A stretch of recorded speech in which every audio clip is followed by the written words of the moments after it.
What is this trend that you've noticed with brands interviewing their CEOs and their decision makers to create online content? What exactly are you seeing? Yeah, so I think a lot of people with Riverside are using it for podcasting and things like that. But something that I am definitely seeing a trend in right now is that people are interviewing, as you're saying, CEOs or C-level, like higher up people in the organization, and having them kind of do interviews. And maybe it's less interviews than it is kind of meetings where they'll record that and then repurpose that for LinkedIn, let's say. So if you're having a conversation about what's your roadmap, you can kind of clip that up and make and put that on social media. Or if you're talking about where AI is going, maybe you can take that from your CEO, clip it, and put it on social media. So it's definitely a trend that I'm seeing. And so some of these would be deliberately created for the public channels, the public social media channels.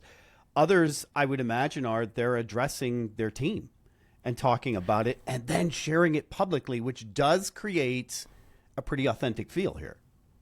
Exactly. So I kind of would like put it into two different groups. So one would be these recorded, like some people are saying, I've been doing these meetings. Why haven't I just pressed record? So some of it is for that. Like they're already doing the meetings, they're just now recording it so that they can clip it for social. And then some of it is having people really put a face to the heads of their companies and then putting it internally. So sharing maybe the roadmap of what their company is going to be doing going forward, sharing that with their company, and then from there they can clip it and put it on social media or online as well, maybe to other stakeholders. So it's kind of those two different buckets. But I would say that what I'm seeing is that it's a lot less people saying, let's start sitting down and recording content. And some people are saying, let's take these meetings that are already really valuable and press record on them and get more out of them. Yeah, why not? You Yeah. mentioned putting a face to the brand, and that's the CEO has long been the main personal brand to attach to any company brand. But once upon a time, we created company logos and we called that the brand. It's well beyond that. The golden arches from McDonald's, the Nike swoosh, and the whole idea of marketing and even public relations was to attach people to the company brand. And then we could flush out the CEO when we didn't like them anymore, bring in a new CEO, and people are just, they adore the brand. I see the swoosh, I like the swoosh. Have you seen an evolution more toward personal branding that we as a society, I'll say it bluntly, we as a society seem to be less trusting of any organizational brand or political brand and more trusting of people whom we deem to be authentic or people just like us? Have you seen that too? Oh, absolutely. I think that there's a huge shift right now to putting kind of faces to your brand.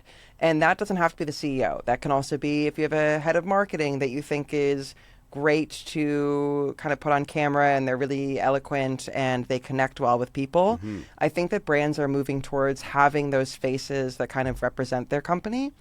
I think that also it doesn't just help humanize them, but a lot of the time, like those people, the people that are kind of chosen for this, are people that represent in one way or another that brand. So if it's somebody that's like for creators, I mean, for Riverside, like we want people that are going to be creators themselves, that know about television, that know about creating podcasts, that are kind of techie or fun, you know, like you want to make yourself relatable to the people that are using your product. But also, I think that as we're moving more and more towards like AI, more and more towards like this really short form type of content, I think people and more towards this being hyper online, Mm. I think that people want to feel some sort of connection and some sort of like they're a part of something, and putting faces to that is a way of doing that. So as someone is climbing that executive ladder, having the presentation skills continues to be more and more important, increasingly so in the I see it as the tsunami of content that has not happened yet, but my goodness, it sure will in short order. having those presentation skills in various forms to be able to harness audio, to be able to speak well on video, that type of thing, that just becomes more and more important. I think it becomes more and more important, but like I wouldn't say, oh, this person's not going to end up being like leading a company because they don't have They that. can I learn think it. that there are some they can learn it, Sure. and I also think that there are some companies that are able to get around that by having somebody else that can represent their company for them. So whether that's kind of hiring a person that's doing their video content and having that be a outward facing face, if that makes sense. Hmm. So I think that it's more and more important, but I don't think that it's become like completely necessary, but it's helpful, if that makes sense. Can you share an example of a brand or an individual who has done this effectively, and what stood out about their approach? And I mean, right away, Elon Musk jumps to mind. And yes, he's done it effectively because he's branded himself so well. But who stands out to you? Well, I was even just thinking about when you were talking about this earlier in our conversation, like the during the inauguration, like the seeing all of the tech CEOs, and like that is what's becoming the Nike swoosh. That is what's becoming the golden arches. It's like the actual people that are running these companies. Like, I mean, those people have always been recognizable, but I feel like more and more, like, were we in a place in society where you could see a group of tech CEOs and be like, that's from that place, that's from another, like, you know, like being able to actually pick them out of a lineup? I'm not sure. I think it's becoming more and more. I think that Apple also started with doing that, like having their Sure. presentations and having their CEOs come out and present everything that they're coming up with. So Steve Jobs. I think that, Yeah. yeah, yeah. So Tim Cook. So I think they do a really great job at that. I think he's actually one of the investors in Riverside, but I really do think that Alexis Ohanian's really good at it. I think that when like he does a lot of video content where he'll just sit down and talk about where he's thinking the industry's going or what's exciting him. And he's doing it also, which I think is important. He's doing it in like a room in his home that has like so much stuff in the background, like all these figurines and things. I like that. And it really makes you, yeah, it's cool. It makes you feel like you're sitting there with him, like you know who he is a bit more. I think he does a really great job at that.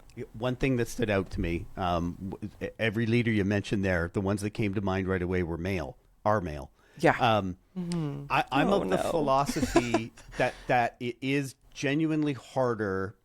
I think women are judged more harshly. A woman who comes across strong, she's too strong, she's too abrasive. If she comes across with a softer approach, she's too soft. She can't get tough when she needs to. Is there any reason, do you agree with that? And is there any reason why women can't stand out in this sphere as accessibly as men? Okay, I'm going to give you a hot take. And so my friends jokingly would call me Kendall Gender. So I'm just going to give that background because like, I love Okay. getting in these gender Okay. arguments. Like Kendall Jenner, but Kendall Gender. I think that it's because men step up more. Like when you're going to be like, oh, let's make a video. I don't know. I think that it's also because men are like, oh, I'll do it. Where a woman's like, oh, I don't know if Men take if the I'm risk the because best they don't get person. judged. Yeah, and like a woman's like, oh, I don't know if I'm the best person to do it. And like, no offense. Men are like, yeah, I'm the best person to do it. Like, no offense to the men. But Yeah. I think that it's kind of which came first, the chicken or the egg. Do we know as women that we're going to be judged more harshly, or are we just less likely to jump at different opportunities because we're like this kind of doubt in your qualifications of whether or not you'll be the best person to do it, if that makes sense? So, yeah, I mean, I do see that more men are doing it, but I do see that women more and more are doing it. And I also find that, at least like within the videos that we're doing, that when women are doing it, they bring more personality. It's much like it's a very dynamic conversation. So I really wish that there were more women that were going ahead and doing that. I just think that we as women know that the internet is a less forgiving place, but I wish that wasn't the case. No, it's true. When I get ready to do a YouTube video, I maybe slap a ball cap on if I'm having a bad hair life day. I'm not sure all women would think the same way. I think they would think I have to prepare, and they shouldn't. Exactly. They shouldn't have to think. Yeah, I think that women are like feel like the internet's a less like we all want authentic. Yes. But I think that when it comes to women, it's like authentically put together, you know? So, Well yeah. said. Okay, shifting gears. As a community manager, how do Mhm. you define the intersection of communication and community building? So that's my whole job. I Yes. mean, yeah, I don't even know where to start. The intersection. Like, I think that communication needs to, for a company, be built around the community. 'Cause who are you talking to? I mean, like, you can talk about your like, I think that when you're talking with your, like, about your product or your features, if you don't know your community, then it becomes a lot of, and I see a lot of creators do this. I'm so excited to announce. Like, no one cares what you're excited for. Like, what's Exactly. it going to do for me? Yeah. Like, Yeah. I'm so excited for my next episode. It's like, why should I be excited? What am I going to get out of this?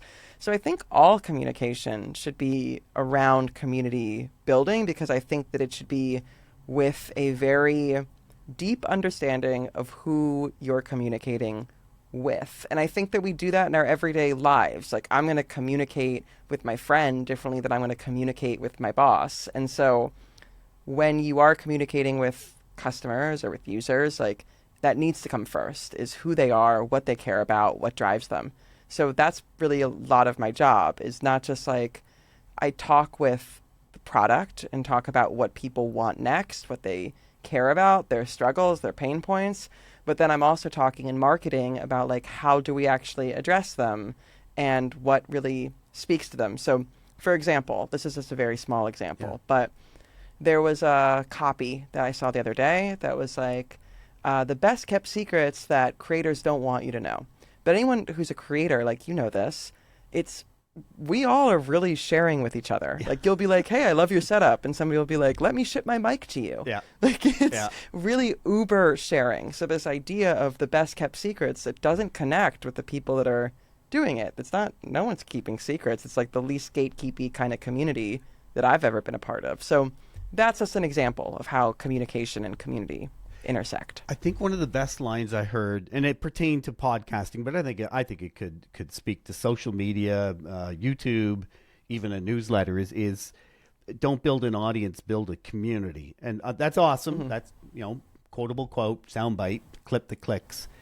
But is there an evolution to that? Do you first tend to build an audience and then evolve that into a community? Do you agree with that? And give me just high level, how do you do it? You've touched on it, I know. Yeah, so I would say the difference in my eyes between audience and community is the directions. So I think an audience is like they're sitting in the seats and they're listening to you on the stage about what you're doing. I think a community is an open room of people and they're talking to each other. And maybe you as the company or like or the organizer, you're the person who's hosting that party. You created that room, but you're not on the stage. You're listening and speaking with people.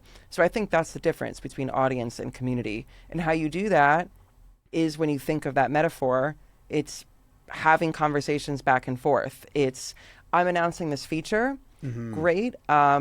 I would love a community member saying, I would love if I could do this, that, and this. Great. Let me take that with my team. Going back and saying, like, we even at Riverside will, like, in the community, will collect people asking for different features. And when I announce that they're available, I'll tag those people so they know that they've helped us create something together and that we actually care about what they have to say. So, or with webinars, we'll put out a webinar. Somebody will say, I loved this webinar. I had a great time attending. I took a lot away. Great. What do you want to learn about next? What's your goal? Let's make something that can actually help you get there. Mm-hmm. So that's community. That's not I've audience. noticed that if you ever attend a Riverside webinar, and they're free, the chat, you openly encourage discussion in the chat, and I'm one of these old people who I feel like, shut up, I'm trying to listen to Stephen is saying something and Kendall, but you can close the chat, right? But sometimes you get killer ideas in the chat itself too. So I know you walk and talk that as well. But this circles back to this original concept of recording my CEO or my executive VP or the leader of a specific project and putting that out on social media or on YouTube or publicly in any form. Couple of weaknesses there. is that not just broadcasting? And secondly, that puts me in that wonderful position of controlling the message, which as a corporation, I love being public and open and authentic, but controlling that message at the same time. We live in the age of authenticity, and more importantly, the perception of authenticity. Are those two weaknesses that perhaps need to grow in this approach to recording our CEOs and putting them out publicly like that? So are you saying the weaknesses are that you're not being authentic? Tell me more You could be about what you mean perceived here. as not being authentic. If I've recorded my CEO has looked at it, we've made the necessary cuts. Maybe we've used AI, which you can do in Riverside, to change where my CEO said blue so that my CEO says red. You can do that audibly and visually. Riverside's just one example of that using AI. I've still controlled that message and put it out there in the hopes that it's perceived to be authentic. Eventually, people are smart in the in the long run. Exactly. And they catch on to that. In the short run, I don't know that they are, but in the long run, people are very, very smart. That's why I'd say that this, like, it doesn't have to be your CEO. Like, if, like, this is why I think that if the person that you're going to put out there is not being authentic, then that shouldn't be out there. Like, you can have a message that you have, like, that you have as a company, and have somebody that knows how to authentically present that message and talk about it. Like, Stephen and I during our webinars will riff off of each other and laugh about different things, but we know the features that we want to highlight. And so it's still done in an authentic way. I know that I want to highlight different features that we release this month, but authentically, I'm going to tell you exactly how I do it, you know? So I think that it needs to be done well. You can't just like have your CEO buttoned up being like, hello, this is where our roadmap is. Like, take a moment. Like, what I recommend doing is, that's why I don't think that having somebody sit in the chair and press record. Like, take a meeting that you're already doing and with somebody that they feel comfortable with, and just have that conversation. And maybe not all of it is fit for print, but maybe there are just some moments where they went a little bit off the cuff, and that could be great to show people. So yeah, I would say, like, nobody wants like scripted authenticity. That's just not going to fly. So you have to just do it. You have to do it in a way that actually feels authentic to your brand and the person presenting it, for sure. Love it. Kendall, really appreciate your time today. Yeah, thank you for having me. This is a great conversation.